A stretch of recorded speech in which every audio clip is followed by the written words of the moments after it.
Yeah, I did it. Accidentally dyed this piece of yarn, which was the beginning of my Vista Point hat.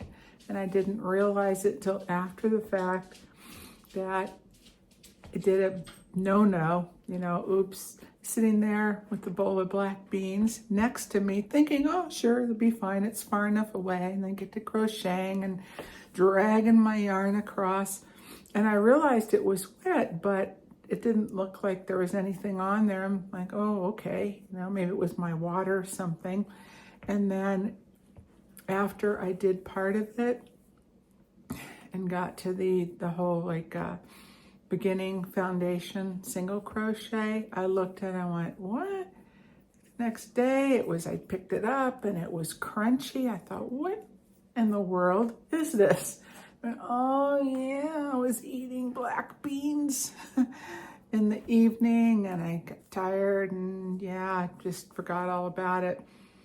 So I took it apart, cut this part off, and then start all over again. But then I started looking at it and I thought, that is actually kind of neat looking.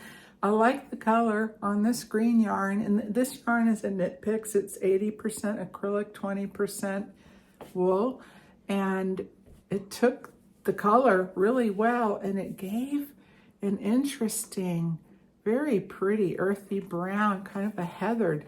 Pull back a little bit. Hopefully you can see that. Wow. I came back here where I have the best lighting this time of year. Okay, so now I'm going to take it to the sink, rinse it out, and see, did this actually work? Because I've been interested in dyeing with natural fruits, vegetables. I didn't think of black beans. And I don't know with using regular chemical dye, if before it gets washed after the dyeing, if it were to dry before that, would that get hard too? Because I just know from working with yarn, crocheting and so forth, that some yarn is harder than others, and that's often because of the dyeing process, the color of the dye itself. So I thought, could that same principle apply to using food? Because I see I juice.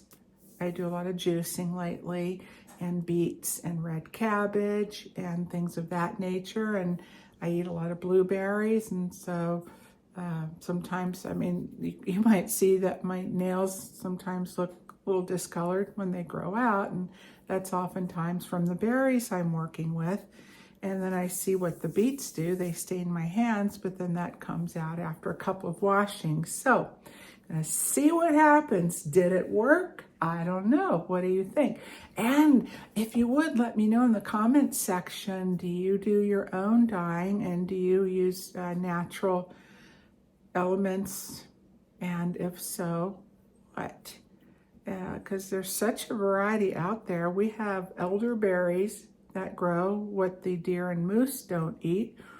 And I did dry some, and I've made like a tincture, because it's really a super immune boosting food.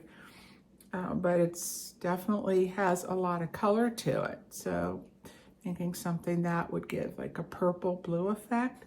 But I would need to get the bear yarn first to really try that. Something I might experiment with once I look into it a little bit more. I'm thinking it probably needs to be set maybe with a vinegar water afterwards, just to hold that color in a little bit better. But yeah, see what happens in just a minute. I will be right back. All right, phase one. I just spent a few seconds rinsing it.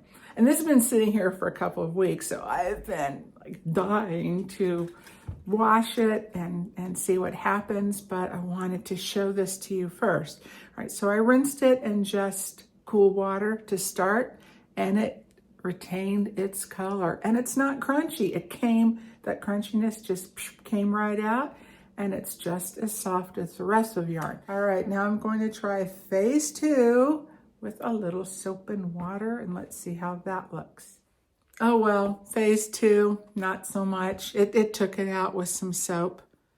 Definitely, it's still there, but it's just barely, you know, you can see there. There we go. It came out faded. It's still stained. But again, I use soap without any kind of product to make it more color fast. Like I said, like a vinegar or something to set it in. This isn't even the type of yarn that I think is typically used for dyeing anyway. A more natural fiber is what is going to absorb and retain that color.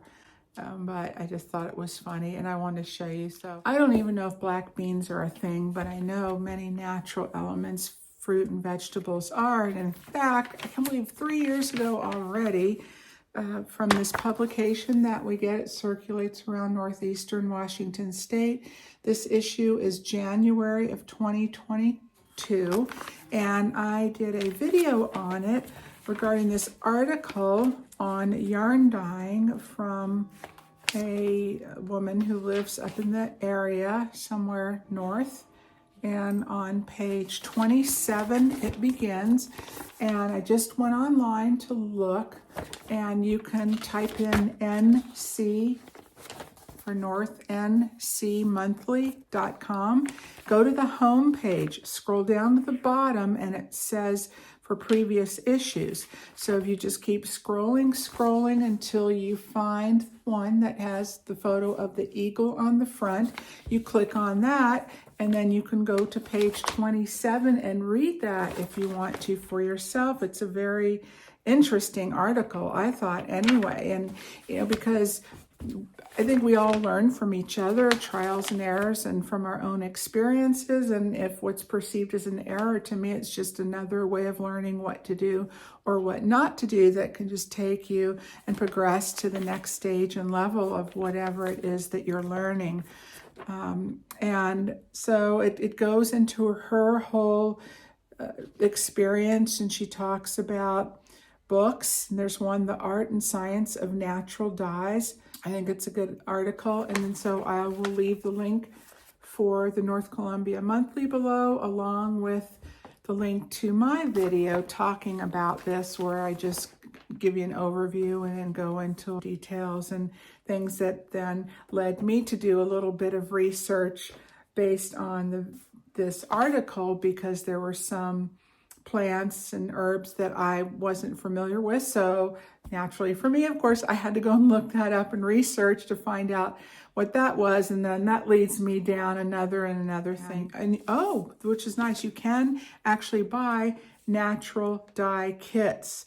So for those who prefer a natural dye but don't want to mess with the whole experimentation of that, that's great to know. I'd forgotten about that. So that's really exciting. Okay, page 27 of the ncmonthly.com, and there it is. I might try that again if I do get into it for fun sometime. I've been interested in a little while about trying my own yarn dyeing, and then just to do it, just to see, because I do like to experiment and play, definitely with a more natural fiber. All right, well, that's all I have for today, other than a little dusting of snow. And wow, it's been a very mild winter here so far. It's been a nice break, as long as we get the snowpack in the mountains and the water that we need. This happens like this pretty mild, maybe every 5 years or so, at least since we've been here. And being that we recently adopted another dog, it sure makes it a lot easier with the training too. All right, well, as always, take good care, everyone, and I hope to see you again next time. Have a great rest of your day. All righty, bye for now.